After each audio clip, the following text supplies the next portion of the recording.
Alright, so this is what it's going to look like finished up. Got the rotors on the right direction. I had brought it to my guy. Our spare tire needed a new valve stem, and I had him put on my brakes and rotors so I wouldn't have to mess with them. I got ceramic pads and these drilled and slotted rotors for the rear. Well, nothing bad on him. He put them on backwards, so I just switched them around. Got these new shocks in. Looking awesome. Very excited. Hey guys, just doing a real quick update here on the Jeep. So, I got my rear shocks in. They are a huge upgrade over what was in there. Here's what we did have. Really faded right now. Let's see, Reflex shocks and struts. Doesn't even have a coil around it. So these ones I got here, very nice.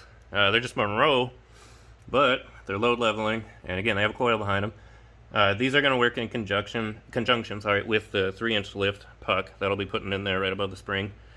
So once that comes in, yeah, I'm going to pull the tire back off and put it on. But I couldn't wait to get these shocks on. They're going to ride so much better than these worn out things. Here, I'll show you. I still have the other one on. This side here, it took some heat to get it off, so I imagine this side's going to be the same. Hello, rust belt. So here's what it looks like with the other one. I'll go back to this side. What a huge upgrade. Look at that. Just awesome.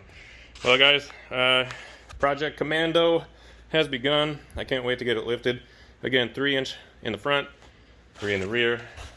If you haven't seen the other video, it should be a true 3 in the front and about a 2.5 in the rear when all said and done. But just even with it lifted up right now, again, I don't have the front lift on it, but this is huge over the current ride height in the front. So obviously it's lifted on the jack stands at the moment, so it's a little higher than it should be, but actually it should be, I don't know, maybe 1.5 inches higher than that when I'm all said and done.